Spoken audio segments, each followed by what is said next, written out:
Hello my friends, I hope you're well. Welcome to the Old Mill, and today we're going to be doing a brand new podcast talking to Johnny from Taste World and just kind of the Old Mill. Hello Johnny, how are you? How are you? I'm very well, absolutely. I was going to think about where to start, but I mean we're sat in the Old Mill restaurant, right? And I think a lot of people who are local to Salisbury will obviously know the Old Mill in Harnham. You've just acquired it maybe what, 6 months ago? 3. 3 months ago? Okay. Yeah. Why here? Why did you choose here, specifically? It was just a building that had come to our attention for a kind of friend when I think a poster went up in the window saying, due to change of ownership, we'll be closing. And I thought, we need to come and look at this site when I was told how beautiful it was by the friend. And we came straight here, and within, I think, 15 seconds of pulling up in the car park, we decided it was something we needed to pursue. Mm-hmm. And we actually agreed the terms to take it kind of out of the grasp of the person that was meant to be taking it, without even stepping foot inside. We literally saw your video, strangely on YouTube, that I think you filmed a couple of years back, and the visual impact it had from the outside. And that was the decision we made. It was just something we almost kind of fell in love with. It's not something I normally do, to be fair. I normally think with my brain, not my heart, but I just fell in love with it. And then when we came inside, it was actually better than we'd imagined, which is always a good thing when you've already made a decision like that. But yeah. So, I mean, we were talking just before we started about the ebbs and flows of hospitality, maybe the ebbs and flows of any business. I mean, in your experience, how have you looked to target, how have you looked to frame creating a business that can be sustained through winter, through slower months, rather than, like, how do you look at that from a hospitality? Because hospitality, in my experience at least, is known for do really well in the summer, do really well at Christmas, but then you have those other areas where it's maybe tipped down a bit. I mean, how do you look at it in your other venues as well, which I'm sure we'll get onto, but either here or in general, how did you strategically think about it? How do you sort of create that demand throughout the year in respect to the sustained revenue? How do you see it? Because I think that's like, if you can do that with a business, then it will continue to, you'll make more money overall because you're more consistently creating that consistent revenue. Absolutely. And I think the big thing, you just actually used the word there, we talk about a lot in our business, is consistency. Mm-hmm. Delivering product consistently to the customer, giving consistent service. That helps to kind of get people to come to you more regularly, which obviously helps stem that kind of peaks and troughs you're talking about. Now, obviously with a site like this, I would say we have the best beer garden, cocktail garden, cider garden, whatever you want to describe it as, sat 100 feet from us currently. It is a beautiful spot down by the river, and we get a lot of passing trades from people walking from Harnham obviously into Salisbury. We also get a lot of trade come from Salisbury up just to come to our beer garden. Now, that is something that we aren't going to be able to change necessarily, but what we can do is pivot on that garden and not just make it into a garden. So come September, we are completely covering it over, and it's going to become an event space for probably the next 6 months after that. So all the way through till April. So we've got a Halloween kind of pumpkin picking experience thing lined up. There's a Santa's Grotto, a pre-bar ready to go in November time that will go all the way through to December. We'll probably have a quiet downtime in January just because the team are going to work really, really hard. And then come February, we're going to do a really cool Valentine's themed month out there. Really cool stuff. Again, we'll share all this on socials when it's finalised. I'm being tentative what I'm saying, not to kind of ruin the marketing spiel when it comes out. But then coming into kind of March, April time, we're going to have obviously a big space where we can Mother's Day out there. So we'll maximise the real peak moments. Mother's Day obviously being the busiest single day in the calendar year. We'll have a potential extra 130 covers out there to what we would normally have. And then we'll have an Easter experience out there. And then we're back ready for the summer. Again, with kind of how we bring people into this space, the beautiful restaurant we're sat in with the river flowing there behind me. I'm sure you can probably pick that up on the mic. It really is a stunning feature of the building. We really want to drive people to want to come here for an experience. So that will come through kind of the level of food that we're trying to aim for, using sustainable local produce. And the big USP is the fact that we are either already or can be 100% gluten-free. So that's something we're really going to be targeting over the next sort of 3 to 6 months, is doing packages wrapped around the bedrooms and dinner experience for those with celiac disease or those avoiding gluten. Now, the figures on that at the minute in the UK is around 6 million. So it's about 10% of the population are either actively avoiding or for medical reasons cannot consume gluten. Now, these people have birthdays every single day of the year, right? So 365 days a year, I've got a potential celiac that I can target with some marketing, go, come and stay at the Old Mill, have an amazing stay in our beautiful bedrooms, and by the way, we can do dinner for you as well, which is celiac safe. So that's something that we really will be pushing hard. As soon as we get the main kind of summer bulk out of the way, wasn't the best time to take a pub like this, kind of going into the busy period already, should we say. So we're very mindful of not trying to overload ourselves. So layers to a cake, layers to an onion, however you want to look at it, we kind of stack on top. When we get one thing right, we'll do the next thing, the next thing, the next thing. So we're hoping if I sat here this time next year, I'd be able to say to you, everything I've just said, we've done it, and it's great. So, do you think there's, I mean, you mentioned like that being one of your unique selling propositions, but do you think that's one of the reasons why maybe your locations will be successful in comparison to someone else's who maybe isn't thinking that forward ahead, isn't doing those outdoor events, turning in their beer garden into things? Because I think people sometimes they look, because you've got to spend quite a bit of money to do the beer garden stuff, right? It can't be cheap to convert the beer garden semi-consistently and then convert it back, and then I imagine if it works, you'll do it the following year and you'll flip and you'll continue to rotate it.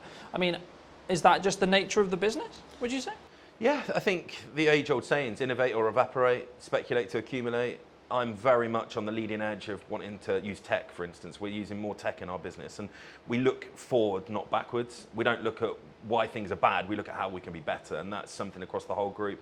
Our senior team, that's all I'm talking about. I'm not cutting wages, I'm increasing sales. I'm not saying how do we get rid of people because times are hard. I'm saying how do we bring more people in for different reasons. What we're also really good at, and if anyone on here is listening as a hospitality owner or manager, we are very good at getting brand deals. So all the cool stuff I've just spoke about, we'll be approaching brands. And so the Pre-Bar, for instance, will be selling a shed load of Bailey's hot chocolates, I'm sure. So I'll approach Bailey's and say, look, I want some support. They will give you money to support their brands with the right streams and for the right events, similar to your festivals. When you see the big festival bars and stuff like that going on, that's got brand support behind it. And it's having those conversations that really help us, and we're very good at that, to be fair. We've got great relationships with all of our suppliers, both local, national and international, to kind of help with that. Not just the financial costs, but they've got years and years and years of expertise doing similar events. So why would you not lean upon them to kind of help? It might be a supplier they use that can cut some costs that we didn't know about, or just simply going, have you thought about this? Like we had an event a couple of weeks ago that we used Thatcher's, a very local company, obviously from Somerset, but they are fantastic, just gone to #1 cider brand in the UK actually last week, that was announced, and they supported fully. They paid for the live music, and they came down, gave us a load of free stock, and had people down here giving out samples.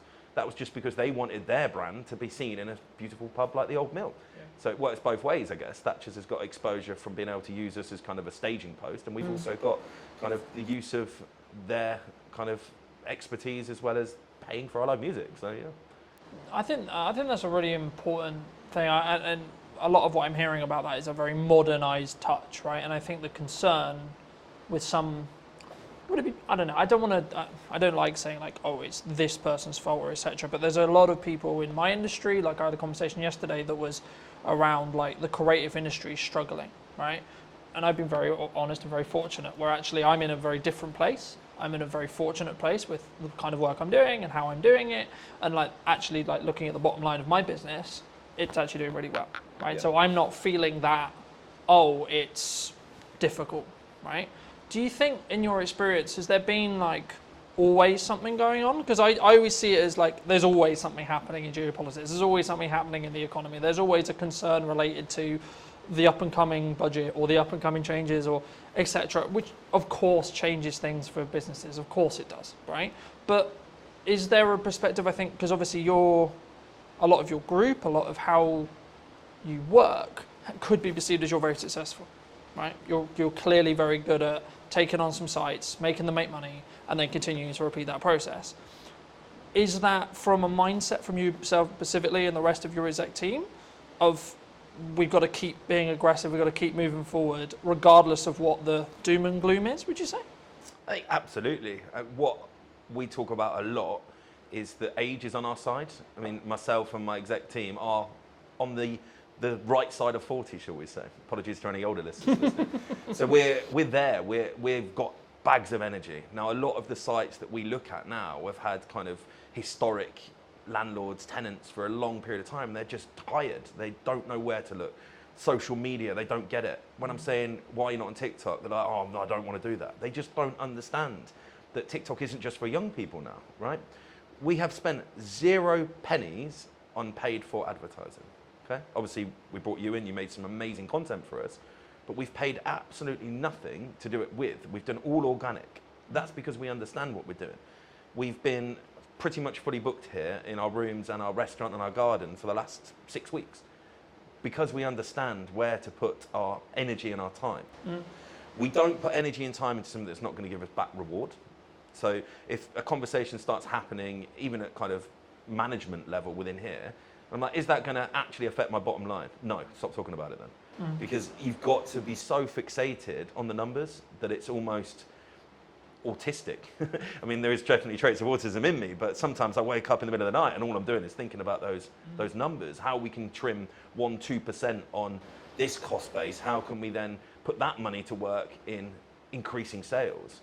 I think the old saying is the good places, the good people will always do well. Doesn't matter what the economy does. I think without blowing your ego too much, the reason you're doing well is because your content's bloody brilliant. There is plenty of people out there doing similar stuff to you that are probably complaining, moaning it's not great. And you look at the quality of their work and it's just not there. They haven't got the adaptability, for instance, without throwing anyone under the bus. We dealt with another content creator doing very similar to yourself. And they were just so slow to react to us. Whereas yourself, Colton, this is what we need to do. Can you be a bit more flexible? Yeah, cool, perfect. We can do this, we can do that. And you said yes more than you said no. And that's very much what we talk about in our business. If we can, we will.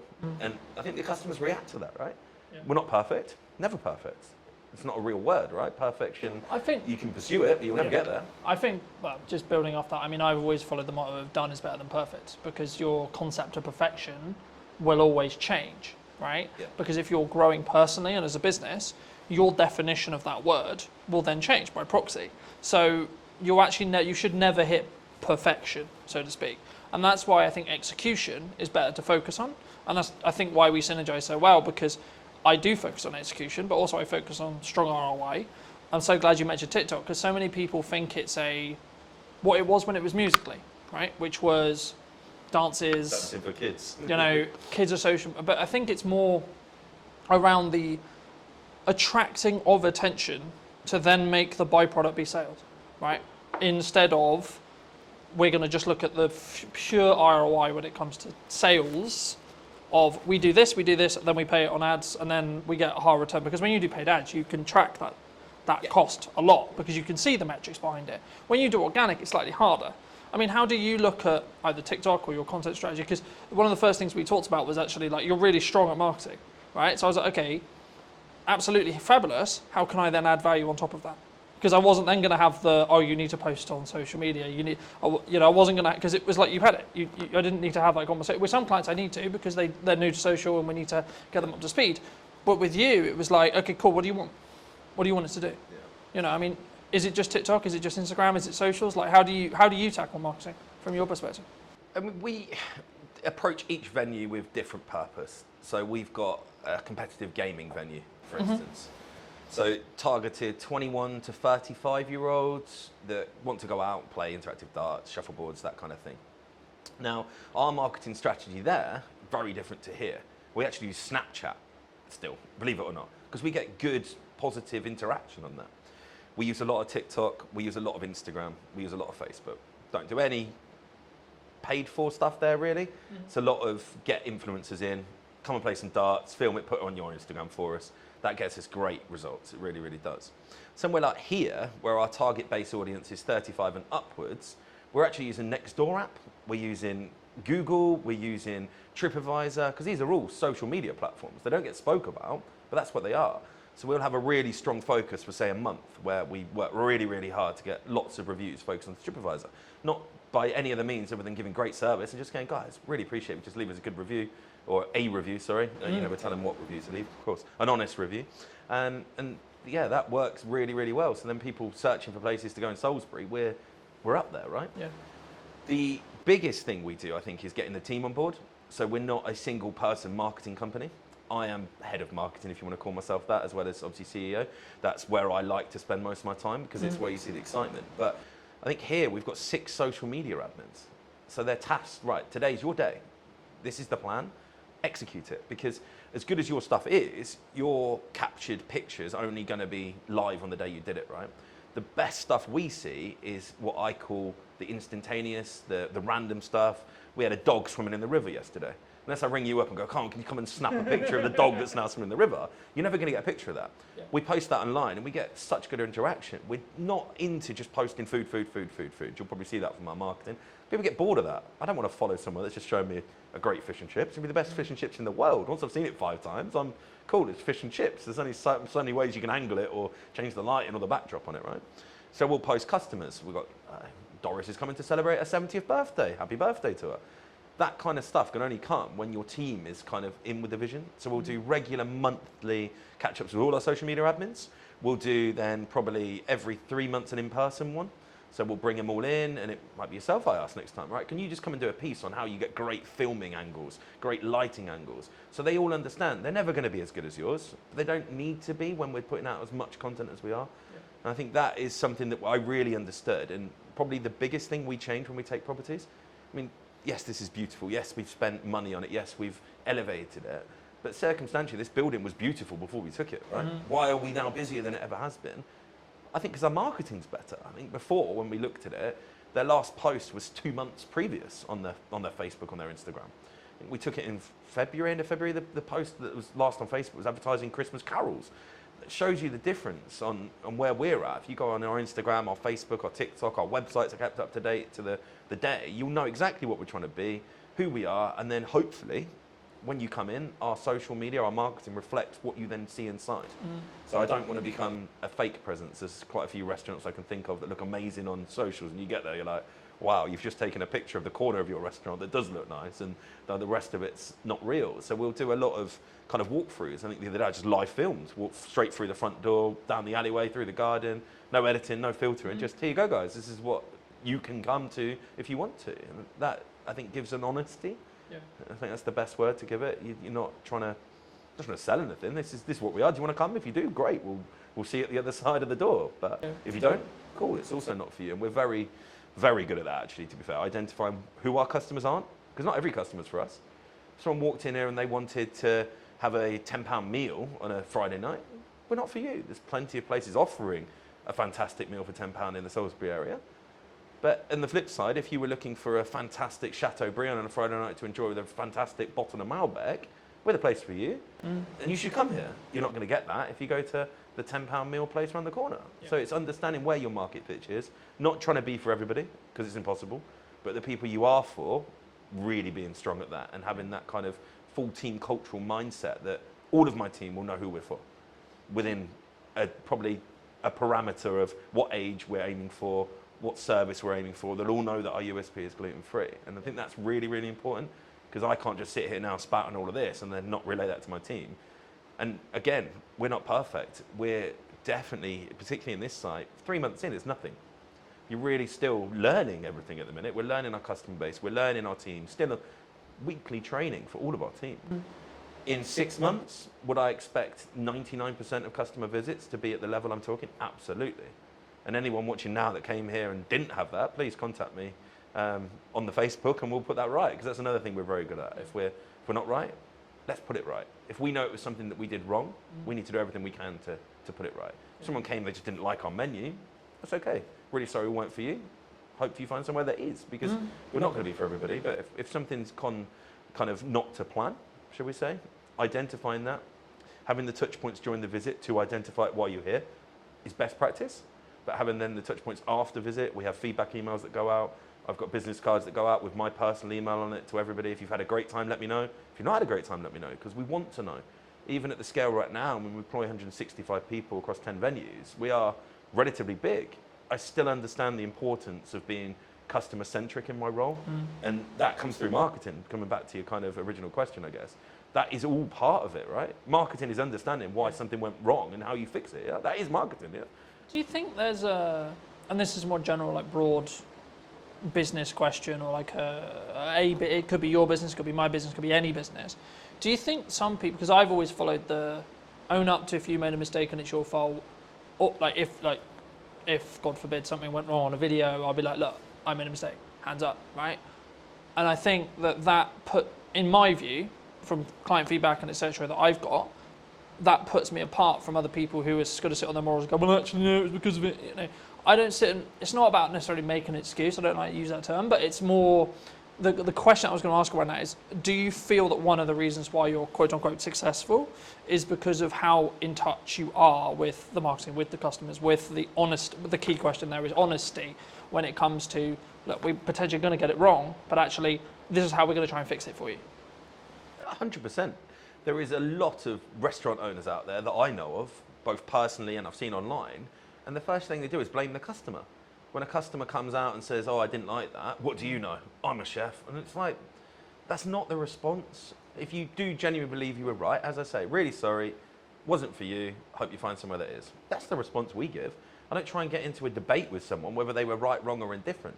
It's fairly obvious when you're wrong. Someone comes in and could be an item missing from the menu. Chefs are humans, right? And there's not enough conversation around in hospitality.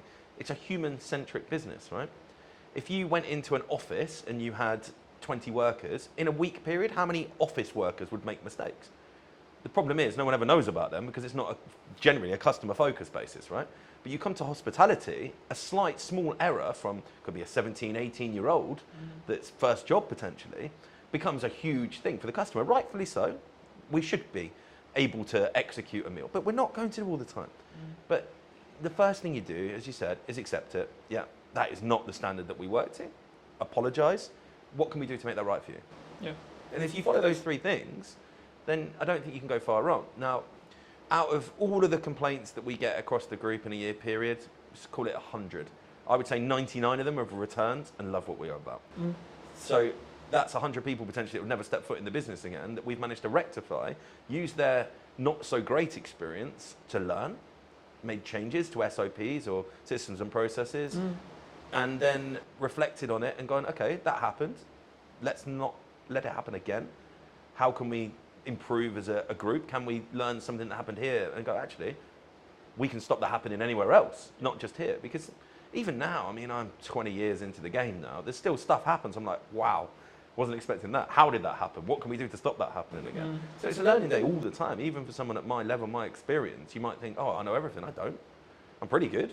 I know most things, but the game's changing. Yeah. Every single week, I'm like, okay, that's different. 10 years ago, did I think that I'd be talking about being a gluten-free centric company? Absolutely not. Now, it's our USP. That's our single biggest drive for us. Because most places don't want to do it. Yeah. And I think that's identifying what you can do to set yourself apart. Whether that's you can be cheaper, don't like doing that. I think that's the easy way up, being cheaper. Being better, what quantifies better. But if you're totally unique and you're the only place in the market doing something, then you're always going to have a market for that. Yeah. And riches and niches is another saying I like to use, right? We're in a niche that's not even that small. It's quite large, 6 million people. But it is a niche in this area because in Salisbury, we're one of the only places. Probably the only places. Can be 100%. I think that's really unique. I think it sort of, to an extent, it leans back into what do you want to do incredibly well at, right? And I think I've always tried to pride myself on, I may not be the oldest videographer in respect to being in the game or the biggest marketing company or etc., but I will give as much effort and as much energy as I can to create the best content that is tied around what you, whoever it may be, the client, is looking to achieve from that video, that set of videos, etc., whatever we're doing. But from your perspective, why, maybe not necessarily just me, but why do you look to invest in video as a whole or marketing as a whole? Because you said earlier in the interview, your team does a lot of marketing, right? So I guess the question from potentially the audience is then, okay, well, why do you then spend money to get a professional in to create those, what I'll call showpieces? So it's long form. Stuff that's going to be around for a long time, I will always invest to make it professional. I think it makes you stand out from the crowd. So our long form content will live on YouTube. Our long form content will be housed on our website. Our long form content will be posted to the top of our grid, pinned to our grid, technical term there, on our Instagram. So some lands on our Old Mill Salisbury Instagram, right at the top there will be a pinned post of, oh, okay, that's what that's about, really professional. And I just think it adds to that level of experience. The customer sees, oh, okay, that's a serious place. And I think that's why we do it across our group from probably the second or third month, we'll get it in. Once we know we're right, we'll get a videographer, a photographer in, and we'll get everything kind of framed up, and then we add it onto our websites, and we've got then a bank portfolio of stuff, like the stuff you've done, we'll cut that down. We'll do 10-second clips every now and again. It just kind of helps remind people that we are, okay, these guys are serious. They might be posting a dog swimming in the lake, but actually, cool. Look how nice that restaurant is. Look how cool that video shot of the garden and the pizzas is. So I think it's so important. You can't have a website with a photo taken on an iPhone. It just doesn't look right. If you landed on a website and you had a choice of, particularly for our hotel rooms, I guess, a choice of hotels, and the first one you landed on had a phone taken photo, and then the next one you was like really nice professional photos, where are you going to book? If everything else is the same, you just feel more qualified to take that booking, I guess. I think it's I think what we talked about there was a perception thing, right? A lot of when people maybe start out in business, or they want a hero video for their website, or especially if they're service-based, they maybe want to give their best foot forward, right? And I think that's the perception. And of course it has to be backed up with the sales, it has to be backed up with everything else. But I think we also, sort of what we touched on earlier about the volume of marketing. I mean, we're in a world where AI is a thing and etc. I was going to ask you a little bit about that as well. But I mean, what role do you think volume in regards to output from a marketing point of view actually has? Because a lot of people say to me, oh, you output like too much, right? Now, I can tell you categorically, sat here today, I've won 3 or 4 jobs in the last 4 months related to the fact that I am actually one of the only people who posts for 3 to 4 times a day, 7 days a week. You know, so I know it works because I can show the ROI behind it, because I've won jobs solely off the back of the client telling me you won the job because you're always on I always see you, you know, in that respect. But just to reiterate the question, what role do you think volume has on marketing as a whole in your industry or in general? It's ever present. As long as it's good, it should be online. So we don't wait for perfection, we wait for good. So if you take a photo and you go, yeah, that's good, so 6, 7 out of 10 quality, it can go online. Now, that, I think people get stuck in, oh, not many people liked it. Now, likes don't pay your bills, okay? And I think that needs to be spoke about so much in our industry particularly, because I hear it all the time. Oh, if I post once a week, I get 100 likes. And if I post 10 times a week, we get 10 on each, so it's the same likes. And I only have to do, I'm like, but you're not looking at who's seen it. You're not looking at what that then does. Now, I think we can tell how good our marketing is because we're busy, right? I look in my diary and I go, we're full, right? That tells me that we're doing something. We sold out our garden for a cider and sausage festival by posting 7 times on social media. I didn't do anything else. There was not a single poster printed outside the front of this pub, right? I didn't do a banner, I didn't do any flyers, I didn't go to the newspaper, I didn't do anything. So social media is working because there's people coming through the door. I don't get fixated on how many people like my posts or how many followers I've got, because I could have 1,000 followers. If all 1,000 of those come to my pub, I've got good marketing. I could have 20,000 and only 500 of them come to my pub. Yeah. Have I got better marketing just because I've got 20,000 followers? You've got to understand what your marketing's for. Who do you want to see it? Are they going to do something useful with it? Building that community online through volume. Yeah. So I look at some of the best creators that you look at, right? You follow them because they're putting out volume content. If you only had one video from a creator to watch every week, you wouldn't subscribe to them. You wouldn't follow them. And consistency as well. If you follow someone and then all of a sudden for a week they haven't posted, you kind of forget about them, right? You switch off. If you're always ever present, now we get people unfollow us. That's fine. I don't worry about that. It's like sending out an email marketing, right? Without kind of jumping around too much. We do a lot of email marketing.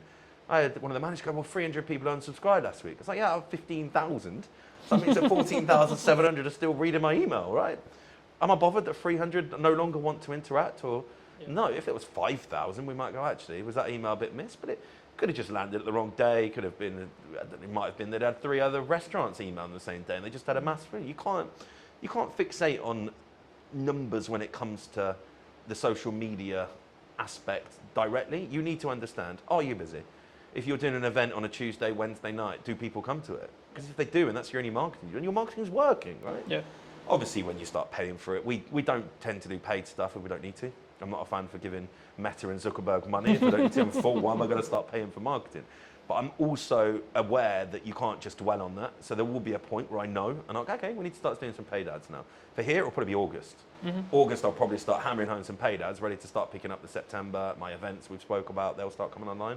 But right now, our organic marketing, showing people, look, garden's sunny today, there's people out here, come and join us, is working really, really well. I mean, I don't know my exact numbers on here, I probably should have known them before here, but I reckon we put 30 pieces out on our socials last week, roughly. So 3-4 a day, plus 60 or 70 on the stories. There have been 5 or 6 TikToks. We actually did one at the weekend that worked really well, the Jet 2 meme one, where it comes up with the Jet 2, book your holiday now. There's a couple of the staff in the cellar lying on top of the beer barrels where it's obviously 14 degrees, having a cocktail. And it just flew. Like, we got hundreds of thousands of views on that. And that's something that took, I think, 30 seconds, maybe a minute for them to film.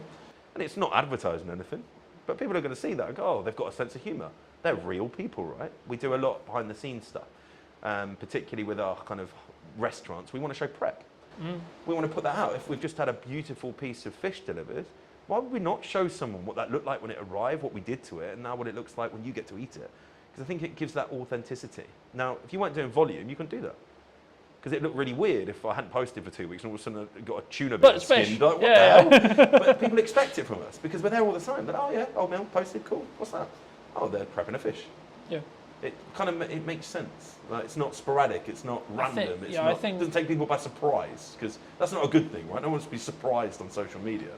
I think so many people, they don't. Well, I would say if I was going to go down the nuts and bolts of it, they don't optimize for the lurkers, right? Because the lurkers, the people who don't actually interact, the people who actually don't comment, the people who don't, etc. Like, oh, I got no likes on that. Oh, I got 2 likes on that, etc. But like, how many views did it get? How many impressions did it get? Yeah. Actually, and then, as I say, like, what then is the knock-on effect to actually seeing your business? Right? And you're seeing people come through the door talking about that post, talking about, oh, etc. It's about being human, especially in a world with like where AI is a thing, right? That people is concerned about. I mean, maybe it doesn't affect your industry as much, but do you feel that, like, are you using it? Like, firstly, are you using it if you're open to share? And then secondly, like, is it something which you were scared of, or was it actually, hold on, this is actually a supercharger for us? So I went to an event called EMC. Big shout out to Matt Wilson. If he watches this, I'm sure he will. An incredible event, 500, 600 plus entrepreneurs that are all there because they are the owners of their business or senior team of their business, but they are the marketeer. They want to generate sales through social media or Google, online, digital marketing, right? And this was 2022, and there was a spiel on AI. And everyone in the room looked at each other and went, holy crap, this is real, right? 2022, the average Joe had no idea what AI was really. Artificial intelligence, yeah, cool. That's something that that's does nerd. That, that's right? a nerd thing. Yeah. ChatGPT was mentioned. I got on it pretty much within 3 months of that conversation. So I've been using ChatGPT when it was a bit rubbish. Now, every single one of my social media admins, every single one of my senior team has it on their phones with the pro version. Okay. Now, we write our posts, we put them into ChatGPT, and we tell them to optimize for our audience. So it knows our audience, it knows what we want to write like, so you end up with a post. If you really knew the marketing like we do, you can kind of tell, but the average person has no idea that's what we're doing, because it feels personable. What we don't do is go, ChatGPT, write me a post to advertise Cider and Sausage Festival. We don't do that. We'll write into it. What it does is proofread. So you don't end up with posts going out with spelling mistakes. Can't get my words out today. Spelling mistakes. You don't get posts going out that aren't in the right context for the right platform. What we also do is we'll get it to do one for Instagram, one for Facebook. Very different. I don't think people understand that. The wording that goes on Instagram has very different impact to what goes on Facebook. On Instagram, you need big chunky headlines because many people don't read the blurbs on Instagram. It's, okay, what's that picture? What does that mean? Whereas Facebook, people get drawn in and they want longer form reading content. So you have to give more wordy stuff to it, less big headlines, because Facebook looks a bit spammy when you put big chunky headlines. That's something we get ChatGPT to do for us, right? Yeah. Costs, it's about £9 a month. It's not a lot of money when it does what it does for you. And it saves so much time. Now, AI in our industry at the minute where it's gone the wrong way, I think, is AI food. Now, there is lots of restaurants, chefs that I know of, that they're posting amazing looking dishes and they're AI. Literally AI generated. And that's the scary part. I think we're going to get to a point where you turn up to a restaurant and you're going to think, oh wow, look at all this food, and it's nothing like what they're preparing because it's all generated by AI. Now that is scary for me because it's that good. But surely that would be a disconnect from the authenticity side of it. It will, right? but Like, it will drag if people I see in. someone on social and I see this dish, and then when I sit here, maybe actually literally here, I'm like, hold on, that doesn't match. Yeah. You know, like is that because would that be or do you think it's going to get so good that actually people, by the time they've sat down, they're like, shit, I'm kind of in now. Already, I know it's getting that good. Now, visually, you can't tell, but if you save it and throw it back through ChatGPT and say, is this AI? It will say yes. Yeah. So you know it's AI, but it doesn't look like it's AI. It's that good. It looks like a really good dish of food. There's one particular chef, and I think his last 70 posts, 50 of them have been AI.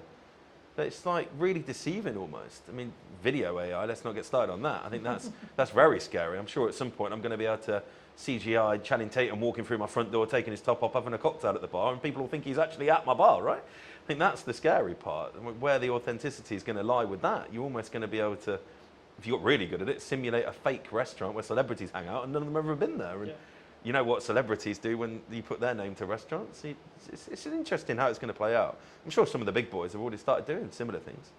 I mean, there's a lot of talk in the marketing space about like what AI influencers, which is kind of what you were hinting at potentially. You know, these are completely artificially generated people that are developing an audience, right? And I think it's about, to an extent, from my view at least, yeah, you can run a business that way, but then you're not trying to be an authentic person behind the business, right? Yeah.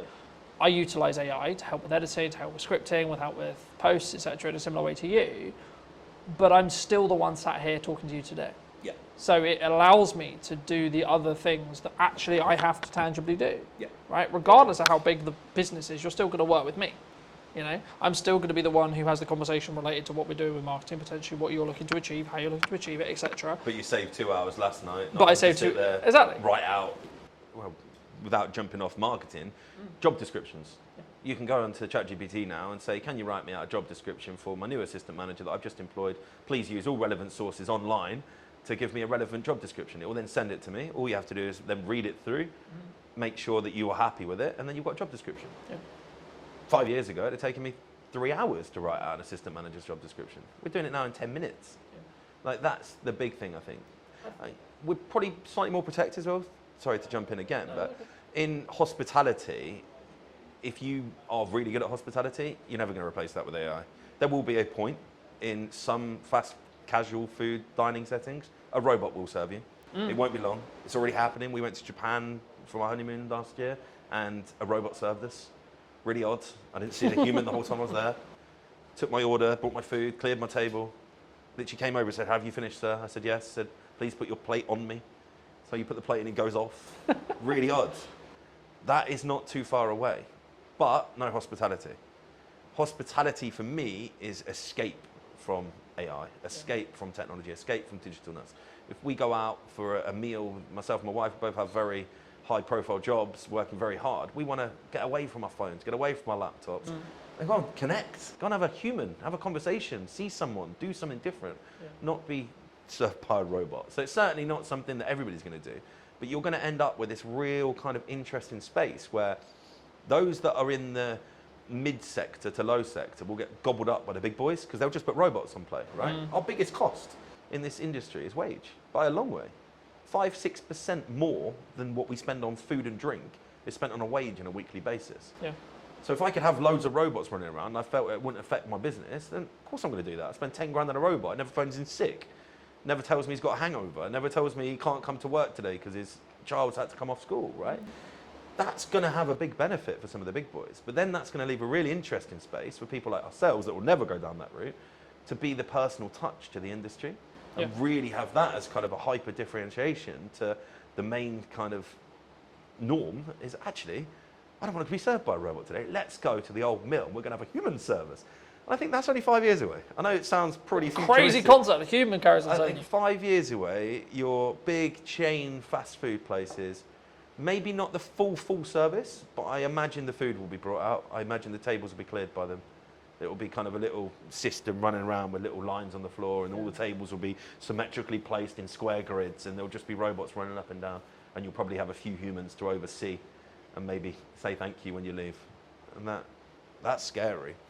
But I don't think it's the same environment though, as you were mentioning. I think it's it's horses for courses, you know. It's one is efficiency for efficiency's sake, and it's kind of the cheap and maybe the middle, potentially it blends in when it becomes really efficient, right? But if you're still the experience, the entertainment, a lot more reasons than just necessarily the dining. Of course the dining, but also then, you know, the extra stuff that we've already discussed in this episode alone, then you're still going to be there. You know, you're still going to be the reason why someone comes through the door for that, because they want to hear how X member of staff has got on, because when they were last in, they talked about the fact they were actually studying on the side to do whatever it ends up being, you know, that those micro stories, those people connection stories. And I think AI is an accelerator if you choose how to use it, but it shouldn't be replacing you. I think you should use it in the same way you would sharpen a knife before you use it to cut, right? Yeah. In the same way you should train AI to do the jobs that would be grunt, would be, you know, I can edit this podcast in a third of the time now because of AI. I press one button, it does most of the transitions for me. I need to check it, just double check it, I need to do that nuance, but the bulk of it can be done with one click. You know, and I think that's the opportunity, right? A lot of people in my industry are pushing back against it, go, oh, I'm not going to do that. But why? That's the question I'd ask them. Why? What are you scared of? Yeah. Because if you're not doing it, you're going to be left behind. And I think we've touched on the fact that we're kind of going to separate ourselves in the higher space where personal touch is going to be so important, but we can also charge the price that allows us to afford keeping the team on. Where the restaurants are going to struggle is where they step back from, oh, I don't want to use robots, but then everybody else that starts using them will be able to then reduce their price point or not have to put their prices up. You're going to have people stuck in the same sector as the robots, doing the same food with the same ambience, the same everything else, but they can't get the price up to the level because they look expensive comparative to sounds crazy saying it, the robot restaurants, right? I think that's something that I would be very worried about if we didn't think ahead. Like we were talking about this 5 years ago. I actually had the very conversation with our kind of POS software provider. I wanted it to be as intuitive as possible because I don't want my team to have to be taken away from serving customers. But also I think it gives you that focus, right? Like if you know you've got those processes that are being optimized by AI for your socials, etc., that you can then focus on, okay, all right, we're talking to Johnny today. I can focus on what I need to do for the prep. I can use ChatGPT to help me with the prep, but then I can just solely focus on this. So it gets the technology out of the way in some ways. So my job specifically, it gets the technology out of the way. In the same way with you, there'll be elements with your team where technology can help when it comes to taking orders, etc., etc., etc. I can see a world where a human still serves you, but they're wearing a microphone that can capture the order request, and then it can go to the kitchen instantly, right? Rather than, and then maybe I'm being pedantic, right? But it saves that 20-second walk, and then the person can focus on actually, oh, how are you? You know, that customer service element, and not worried about what would you like, sir? Yeah, you know. And they can focus on the recommendation of the wine. They can so on, because they're not thinking, oh my God, I've got to remember this thing from the start of the conversation, back to when I go to the kitchen to tell the team what to actually create. You know. And it removes human errors. Yeah. Unfortunately, whether you want to admit it or not, AI makes less mistakes than humans, right? And again, without jumping around, there's a reason why they're looking at AI doctors, right? Because they're going to have information on the medical science in the world. And every doctor that's ever made a thesis on anything is going to be available like that to AI. The best doctor in the world can't do that. And I think that's you've got to embrace it. Can't be scared of it because you'll just get left behind because it's happening. Yeah. I mean, I don't want to go too deep, but when the www boom came in the early 90s, everyone, no, it'll never happen, it'll never happen, it'll never happen. That was a slow process because everyone had to go out and buy computers, you had to have internet, you had to have all of that, right? The only thing stopping AI going probably 10 times further than it is today is the human mind saying no. The technology's there. We've all got iPhones, Samsungs, Pixars, whatever you've got in your pocket, right? You can do it. It's just the embrace, right? Yeah. And the more we use it, the more it learns, the more it adapts, the quicker it's going to go. I mean, the improvement in ChatGPT in the last 12 months is scary, right? Yeah. And I think, especially in the leading kind of industries, you're going to see a big shift to AI being the only thing they do. And then that will feed down and down and down, right? And yeah, we understand it. We've been speaking about it since 2022, right? We've had it there in our back mind. What can we do to improve and, as you say, be more efficient? QR code ordering is something that we use a lot of because it brings back the time. Yeah. If someone's sat in the garden, gets their time back. They don't have to go and stand at the bar on queue. They just order on the QR code, comes onto the till, it's printed, it's paid for, we can take it out to you. That saves so much time, right? But also in then, you're actually creating a better customer experience, which in turn means they're more likely to come back, which in turn means they're more likely to enjoy their time. Yeah, so of course, when it works, right? That's the key factor is you've got to make it intuitive, you've got to make it seamless, you've got to make it easy to use, not friction. It should feel like you're doing them a favour, not the other way around. And I think that is how you frame it. Guys, we're using technology because your life's going to be more enjoyable, you're going to have a better experience, not we're lazy, we can't be bothered to serve you. Because it's not that. Like, it's just, I think using it to your advantage. I mean, you're editing software for your videos, I think it's the prime point there, right? Yeah. Is your video any better now because you use it? Probably not. You probably do it the same, right? But you've done it in a third of the time. Yeah. So now you can do 3 times the work, right? Yeah. You can edit 3 videos in the same period. Yeah, exactly. You know, I'm not in a position where it's a choice of I can do this or this. I can now do this, this, and this because each section takes less time. Yeah. The product is identical, pretty much, because I'm still going to go through it, I'm still going to tweak that nuance, etc. It's not that I'm not editing it, it's just the grunt work of, okay, camera 1, camera 2, camera 3, camera 4, camera 1, all the way through, is done in 20 seconds.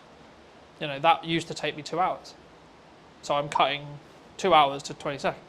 Yeah. So it allows me to then, focus on, okay, actually, technically you're talking, but my reaction was really good there. Okay, so let's swap back to me, even though you're still talking. Right? So I can then focus on that nuance because also I'm not, in my head, I'm also not creatively kind of fatiguing because I've been looking, oh my God, I've been looking at this interview 2 hours. Right? Yeah. And I think it's also like you can focus on the other elements and then also you can just increase your volume because it's an efficiency thing as well. Yeah. But let's cover everything I wanted to cover. I mean, is there anything specifically you wanted to talk about or shout out, etc.? No, I don't think so. I think it's been a really great chat, to be fair. I think those that are in business will know that it is hard at the minute. But I don't know a single person that's talking like we've spoke today that's complaining, because that's the kind of the key. I think if you're complaining, you're not thinking, you're not changing, right? You're complaining. Stop bloody complaining and just look what you can change in your own business, in your own life to be better, because it's not going to change in the macro, right? Complaining is not going to stop the Labour changing any of the crazy wage bills they want to put on us. It's probably going to happen again in April, right? We all know that.